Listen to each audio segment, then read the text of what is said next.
Hello, and today we'll be playing Heroes Advent. We're going to begin the newest update for Alex.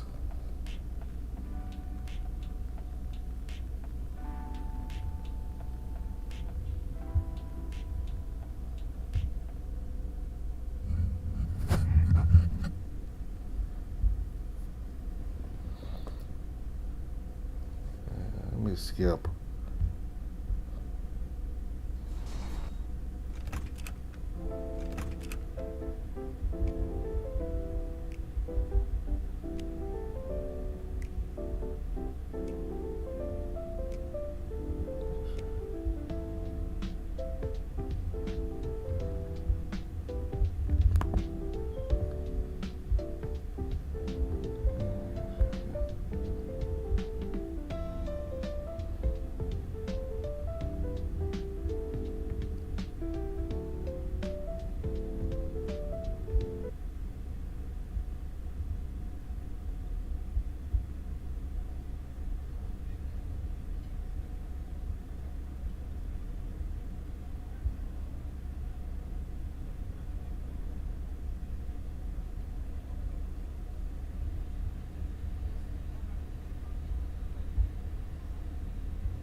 Skip everything.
Passing by the city center, you end up at what seemed to be the market quarters. Rugged shops and merchant stalls stood along the street side. There was a familiar face browsing the wares at an artificer shop. The lynx seemed deep in thoughts, muttering something to himself, inspecting the different trinkets and tools from the cells out front. So you approach Alex? Yes. Here goes nothing. Alex, hey. Oh, it's you. Had your fill of watering frenzy? Yeah, not yet, I guess. What are you up to? I was just browsing their material selection. I still require some for my research. Oh, any luck so far? No, it's alright. I don't think they have the specific harmony tuning fork I'm looking for either way. Still, what is it? I don't suppose you aren't just seeking me here for small talk. Well, just wanted to chat with you for a bit, if that's okay. Might as well, I suppose. You followed the links to a vacant bench on the side as you both take a seat. So what is it you wanted to talk about, Dave? I hold it up. Well, how are you holding up? What a sudden concern. Can't you see I'm still on duty as per usual? Despite the snide response, you could still spot a hint of soberness in his eyes. Alex, besides, even if I said everything in full, will you be able to help? Listen, I know things just came crashing down really fast. The attack, the lab, us going away like this. It's been a lot, but you can talk to us about it. We're all in this together, right? The Lynx only sighed and remained silent for some time. I appreciate the offer, Dave, but I'm fine, really. There's no need to be worried about me.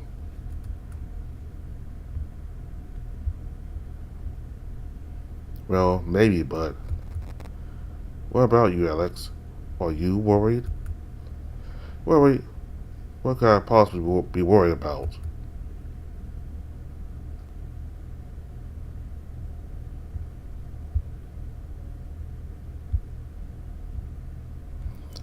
Ray, maybe. Huh? Ray? He's one of the guild's most effective scouts. Why would I be worried about him? Well, I'm just throwing it out there. She couldn't be more off the mark, I guess. What about back at home? Back at home? Yeah, like, since you're away from the manor, aren't you worried about Sebastian? I know he handled himself pretty well. Just, an old guy like him on his own, still a cause for worries, right? Hold on, old? Oh, is he not old? No, not at all. Perhaps looks could be deceiving, but this is the first I've ever heard someone call Sebastian old. Whoops, my bad, I didn't know. So how old is he? If you must know, he is 34. And no, even if he were old, I wouldn't be worried of his or the agent's manners safety at all. He's one of our finest butlers my family appointed from a young age to accompany me. Also, he's sort of your big brother. I wouldn't call him that, though I suppose he may maybe not be an older brother to me. Right, I see. And you? Are you worried about yourself? Hold on. Where are you going with this, Dave? It's not like you. It's not like you to ask such meddlesome questions. I mean, when you put it that way, it's not like you to be so guarded either. Guarded? How do you know that to be the case, Exactly my point. How do you know for sure that I don't usually ask questions like these? I just want to understand, yeah? Very well. Have it your way then. What do you want to know? What about your family? My family? Yeah. What is there to talk about? I've already told you all there is to know about Sebastian. Not just him, I mean. No. I mean, what is there to know about them? Well, it's just that you rarely ever bring them up in conversation. I just want to know more. What is there to know more about them, Dave? You know all there is to know about them. And supposedly I indulge you and lay it all on the table. What then? What use do you get out of that information? How is that going to help us against the king? It's not about the evil king, Alex. It's about you. Me? Yeah. I can tell things have been hard for you. It's not good to bottle it up, you know?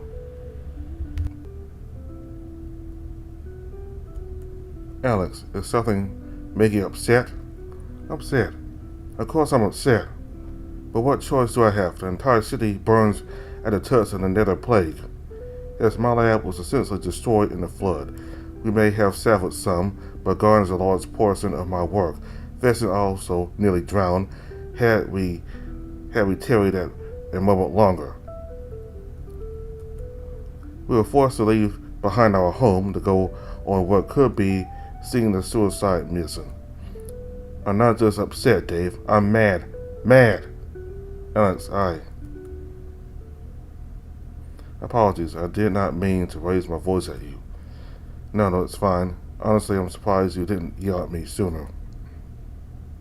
Sometimes, even I'm surprised at how much I can keep myself together despite everything stacking up like it has been. So many unwanted variables, constantly shifting and changing course in such short time span, no less. After a while, you don't know if you got a handle on anything. I see. Sorry for adding more on top of everything. Since you realize the errors of your ways, I suppose you are forgiven. I was also rather harsh on you just now. Still, you brought it upon yourself, Dave. Try not to ask too many mental questions when I'm in a foul mood. Whatever you thought that might have achieved, it did the opposite. Sorry, I'll keep that in mind next time. As you should. Well, I suppose that's all there is to it. You should get back to whatever you were doing, Dave. Will you be alright on your own? Of course. Just leave me to sit with my thoughts for a little while longer. Alright, see you later, Max. Likewise.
The gates open at past daybreak. You'll be allowed back in then. Now please, vacate the perimeter. Understood. We'll be taking our leave then. Departing from the city's main gates, Ray immediately went looking for a place to set up camp. As the others joined in the effort, it didn't take long for them to find a clearing not too far away, as the dragon drove a wooden stake in the ground, tying a bright red cloth to the top. This is so their sentinels have a clear line of sight to your camping grounds. In case of emergencies, yep. As everyone gathered around the marked spot, tents were quickly set up in a blink of an eye. Whoa, that was fast.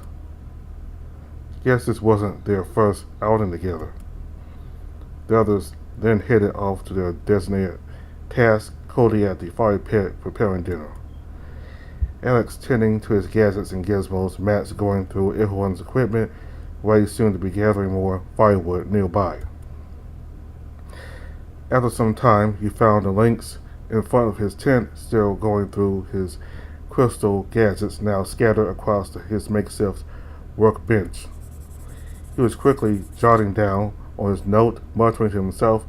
He remembered him doing something similar back at the stables. Perhaps he hasn't finished yet. Not long after, dinner was ready as everyone wordlessly gathered around the fire pit. Aside from the change in scenery, this didn't feel too dissimilar from when he set up camp at the Akai. Most of dinner time was spent with everyone exchanging their findings during the day, as they also chimed in with what you've gathered. The Wednesday locals have cited suspicious activities in the nearby woods not long after the guardian crystals fall. And dense fog was also seen towards the general direction of Venetia. That will present quite an obstacle to our journey towards Venetia.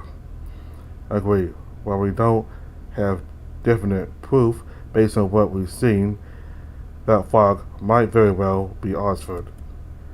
And if that really is the case, we may run into an unprecedented concentration of nether creatures and army along the way. We should prepare for the worst. Yeah, I'll take first century for us tonight. You sure about that, why? Yeah, why not? My sense of smell might not be as sharp as yours, but I can keep an eye out even when the fire pit burns out. Well, your night vision is the best out of all of us. Well, if there's nothing urgent, I'll be on my way. I want to do some maintenance on my gadgets, especially this early on. Good call. We'll leave it to you then, Alex. Actually, I should clean up as well. Guess everybody got their thing to take care of. As you and the others sat around waiting for Cody to finish, Alex briefly explained to you the general rules of the cards. Despite the slightly different terminology used, you could more or less grasp that it worked pretty much the same as the card games you were familiar with. What surprised you was the amount of custom illustrations for each card, as pointed out before. The sage's likeness had taken place of the typical face cards. Alex also explained that the queens and jacks of each suit were various historical figures from the sage's realms. Jokers, on the other hand, looked like two pairs of nether crystals and what appeared to be an interpretation of the Aether crystals. He noticed Cody approaching the fire pit as he finished his task breaking what looked like a picnic blanket. Everyone quickly gathered around the impromptu picnic area you set up with Cody just in time for Alex to announce the first round of games. It was a rule set called Ultra Loco. The first person in turn determines a suit and number. Then the next person either tries to play by the exact number or suit, and the 8 card will be used to switch to a new suit. You just realized that this was suspiciously similar to a game back in your world. The box of card came in also had an X card onto the trap. Wow. Pay attention, Dave. You just forfeited your turn. Oh, whoops. That's alright, it's my turn now. Oh, that's the last card I won. Max dropped the 6 of club onto the pile, which also was his last card on hand. Much to others' bewilderment, the Malamute was struggling to manage his cards at the start of the game, yet here he stood the victor. Wow, talk about lucky break. No way. Congrats. Thank you. And so the game went on for a while. Alex did change the rule set to a few different ones. Some you did recognize as poker, blackjack, or other types of card game you were familiar with.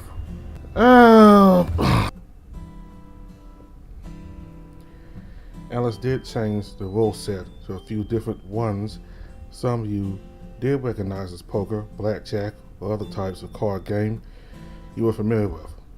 Either by sheer luck or skill, Max went on to win the next several rounds of games with Alex in tow. No one else seemed to be so lucky, though Alex eventually decided to end the game after he had finally won again.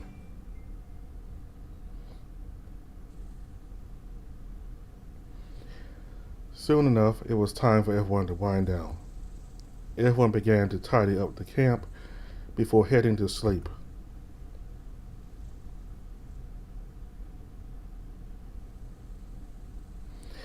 Max seemed to have thought of a sleep schedule for each and everyone, despite his best intentions. However, some, including Alex, seemed far too restless to sleep. From within your tent, you could see Alex's tent still alight. Should you go talk to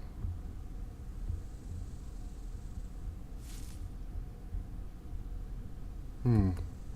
Upon closer look, You found Alex's tent wide open, though the lynx was nowhere to be seen. You caught Max on the way back from his shift, who said the lynx was wandering around the perimeter. Though even he wasn't sure why Alex was out and about at nighttime either. Before you could ask more, Max excused himself to alert Ray for the next shift before returning to his to catch some Z's. Will you go look for him? Yeah, might as well.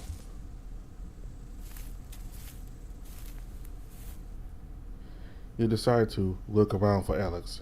There was this inexplicable force, almost like an urge, drawing you towards the forest's quiet embrace.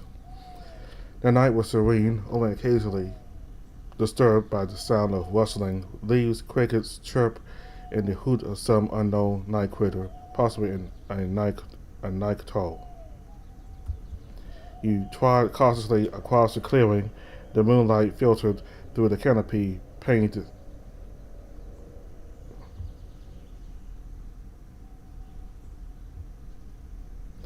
You trod cautiously across the clearing. The nightlight filtered through the canopy painted a silvery trail on your path. Eventually, on the other end of the clearing, you spotted a familiar silhouette leaning against a tree.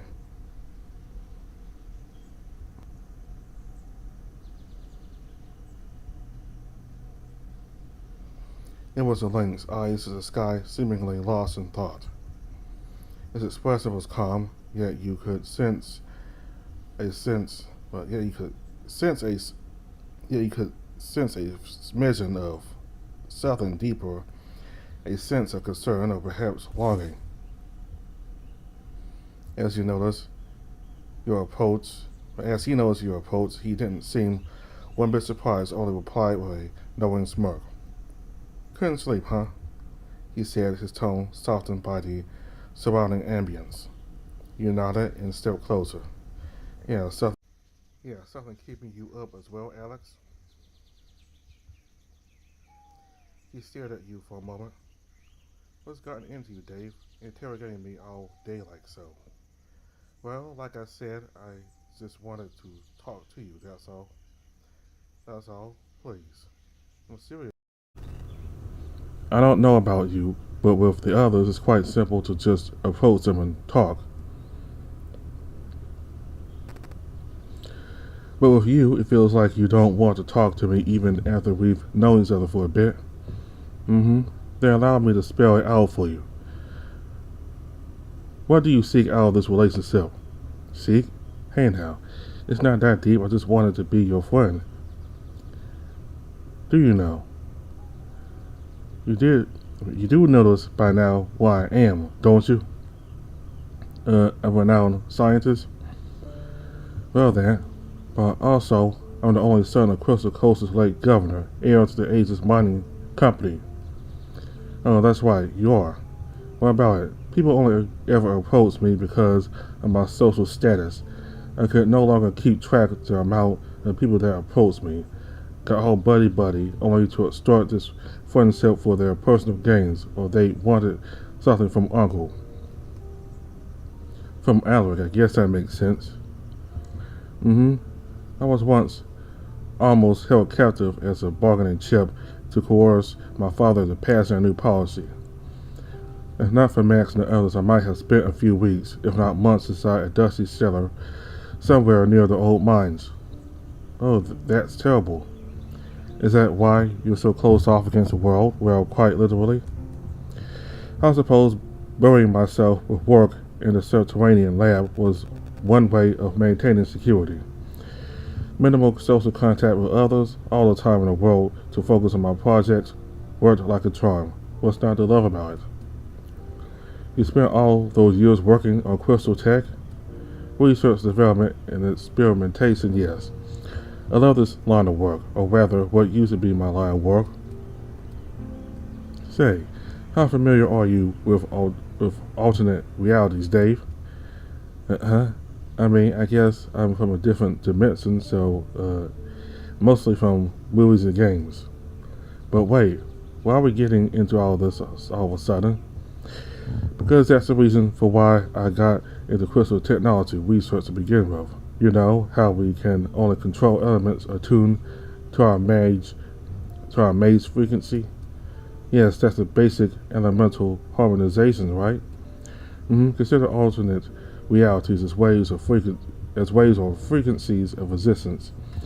There have been numerous hypotheses that our reality is merely one such frequency in the vast tapestry of the universe.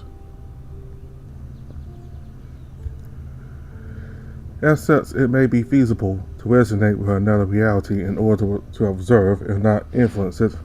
This suggests that each reality operates on their own unique vibrational wavelength, and through resonance, one might gain access to an innumerable amount of realities or even dimensions. You see what I'm getting at with this, I guess, but how do we even achieve that? Through maze resonance magic or something? Yes, that's precisely the basis of this. By mastering the art of resonance, we can potentially explore parallel universes, interact with otherworldly beings, even altering events across different timelines. This opens up countless possibilities for understanding the nature of existence beyond our current perception, as well as offering limitless potential for scientific breakthroughs and philosophical exploration. Right, that sounds very grandiose and all, but it's not just for the greater good, right? Like, why do you want to see another reality so bad? Is this one not good enough for you? Alex quietly took out a crystal sword, holding it up for you to see. It was small, yet brilliantly chiseled. Can't say it well, brilliantly. Anyway, it was small yet brilliantly chiseled and faintly glimmering under the moonlight like a tiny galaxy trapped within his grasp. You know, his voice trembled, both with hope and a sense of heartbreak. Do you think there'd be a universe out there where they are still alive when my parents survived whatever tore them away from me that day? He watched him closely, his own expression saddled with empathy. Don't you hate the people that started all this? Perhaps at first I tried to study the evil king, finding ways to exterminate the nether plague entirely. But then the more I learned about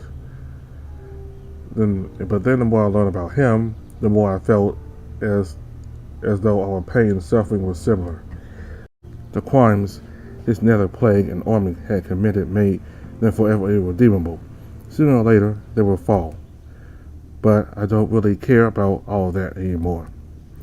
All the people that died to him, my parents, none of them deserve to go out like that. I just wanted to see them again. I just wanted them to see me, to know that I never gave up, that I've become more than a frightful child they left behind. What I wouldn't give for just one such moment, Dave, just one.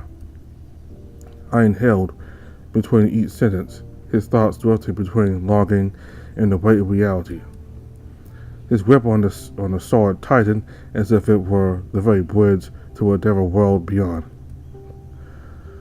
I often wonder what their final thoughts were, seeing that I couldn't say them back then.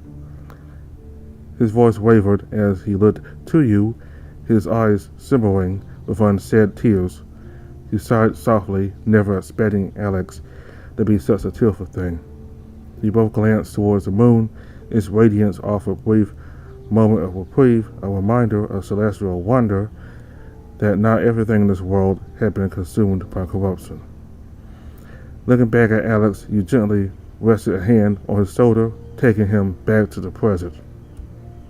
Alex, whatever happens, we'll face it together. You're not alone in this. Not now. Not ever. We'll find a way, whether in this reality or another. But you have to promise me one thing. Promise? What kind of promise? That no matter what you find or where you go, never lose yourself in that pursuit. Promise me you'll remember who you are, what you've already accomplished, and know that we're all proud of you." Alex remained silent, his eyes fixated on the crystal sword, though for the first time it held not just a glimmer of hope and promise of another reality, but also the strength to carry him forward. "Hey, you may not know it, but you're stronger than you think. Maybe not physically, but emotionally, definitely. You keep pushing through research after research, projects after projects, trying to find hope. You're strong, Alex. Never forget that, alright? I'll try, Dave. I promise I'll never stop trying." The lynx brushed over the sword one more time before putting it away. He turned his eyes to you, a familiar look of determination, yet his cheeks were rather red. "Alright, Dave. That pep talk wasn't half bad, but we should get going." "Huh? But I was just trying to motivate us." I know, and I appreciate it, but now's the time to snap back to reality. Starting with getting some rest. I'm quite exhausted, actually." "Well, fair enough. Let's head back then." "Agreed." You both headed back to the camp, bidding each other good night upon arrival. Returning to your tent, you quickly flopped down to your bedroll and closed your eyes.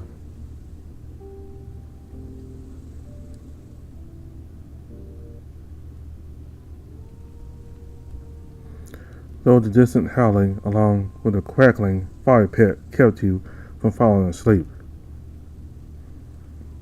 Man, whatever. Determined, you closed your eyes, sought out your tranquility within.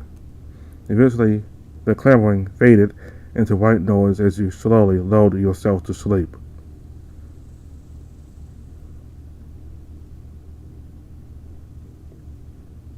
To be continued.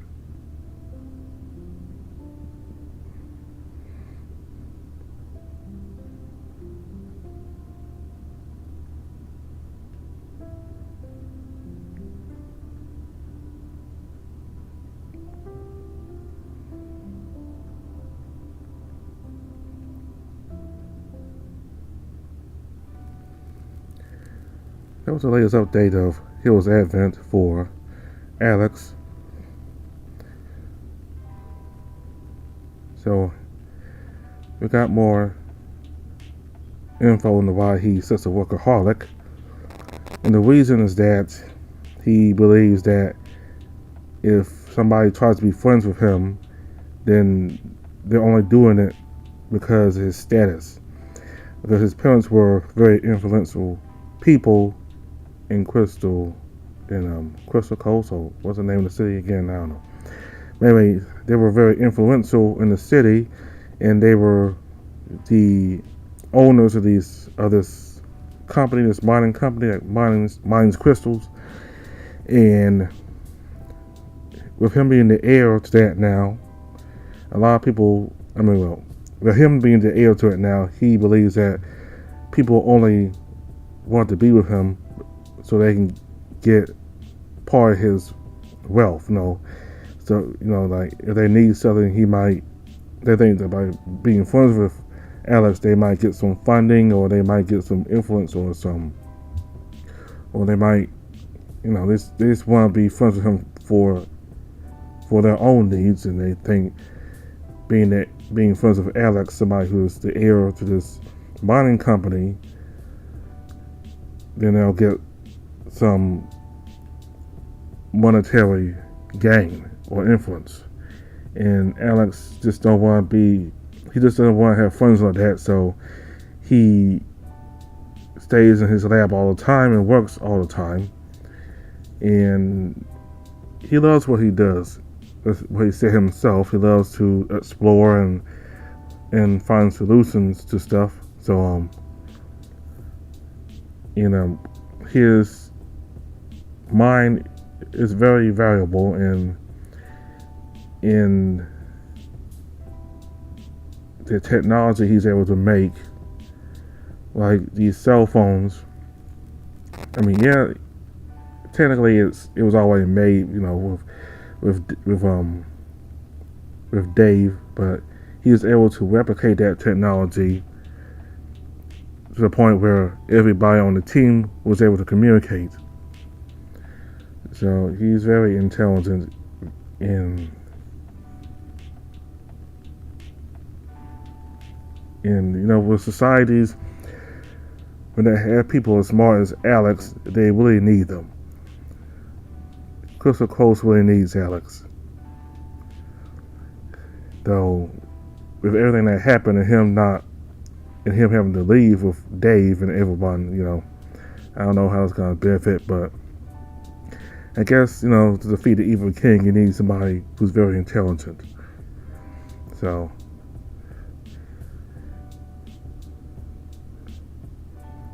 I believe, he doesn't have many friends. He does have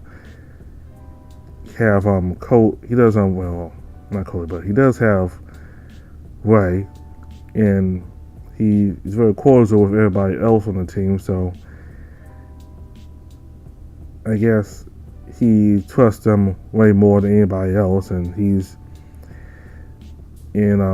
about Dave. He really is interested in Dave as a subject. Like, Dave's from a different dimension, and he does have some knowledge about the other dimension. So for Alex, he is very valuable. But I wonder if he really looks at him as a friend. I don't know if he really looks at him as a friend just yet, but somebody that can aid him in his scientific research. I think that's what he may mainly see in Dave, like somebody to help his scientific research. He seems to have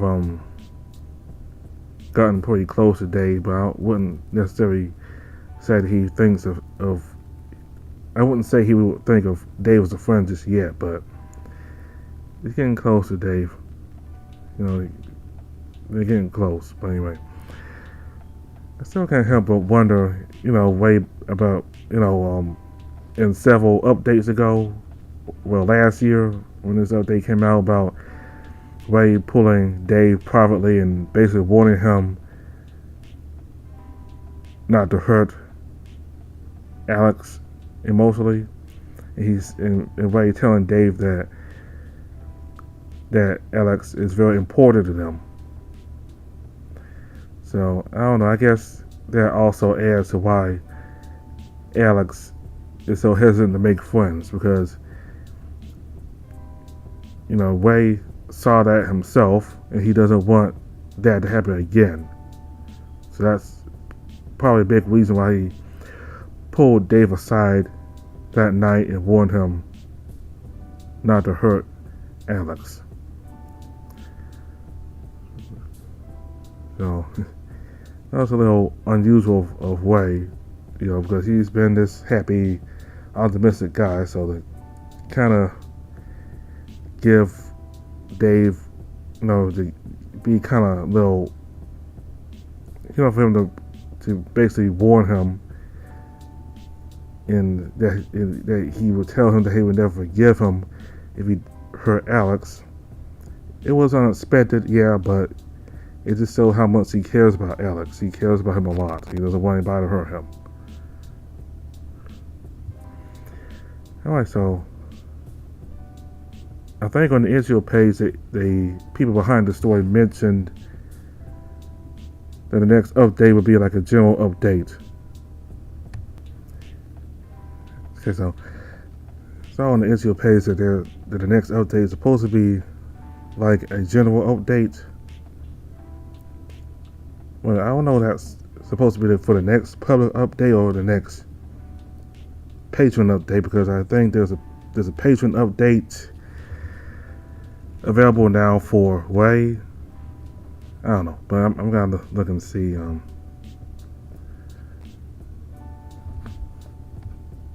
Anyway, I think the next update is gonna be like a general update, so it won't be specific for a certain character. It's just be like a general update for everybody. and each person will get their own little bit, but it's basically just a general update. It's not centered specifically on a certain character. So anyway, thank y'all very much for watching. Goodbye. And he really misses his parents. Like he just wants one brief moment with them, just to let them know that he's here and he's able to do stuff on his own, and that he was able to accomplish stuff, and he's still working hard to improve on the work they made. So yeah, when he talked about his parents, yeah, he really misses them, and he just wants one little opportunity to meet them again. It's part of the reason why he's been working so hard, trying to see if he can go into different realities, so that way that can be possible for him and other people, like with Dave somehow being taken from his reality to this reality. Alex probably is trying to figure out how it's possible. He might want to try that too and see if wherever his parents went to after their death, he could go there too for just a little moment and just let them know that he's been pushing through ever since they died and that he's been working hard. I believe his parents would have been proud of him. They would have been very proud of him, of what he's done and the inventions and all the time he invested into figuring out the crystals and how to better protect the city and how to improve technology for everybody. So I believe the next update will be like a general update. It won't be an update that's specific to a certain character.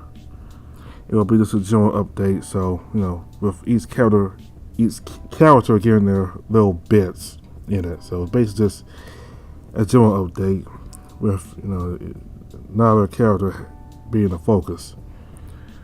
Alright, so thank you all very much for watching. Goodbye.